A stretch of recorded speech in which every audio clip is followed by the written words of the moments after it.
Hi పిల్లలు, మీకు తెలుసా బైబిల్లో ఎన్నో అద్భుతమైన కథలు ఉన్నాయి. ఇవి మనకు మంచి మనుషులుగా ఎలా ఉండాలో నేర్పుతాయి. ఈరోజు మనం ఒక మంచి కథను తెలుసుకుందాం.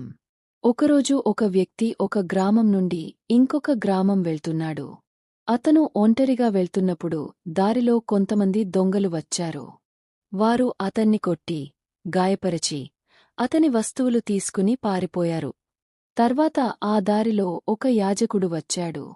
అతడు ఆ గాయపడిన వ్యక్తిని చూశాడు కాని ఎటుముఖం చూసుకోకుండా వెళ్ళిపోయాడు. తర్వాత ఇంకొక లేవీయుడు వచ్చాడు.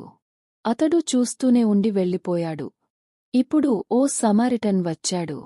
అతడు ఆ వ్యక్తిని చూసి బాధపడ్డాడు.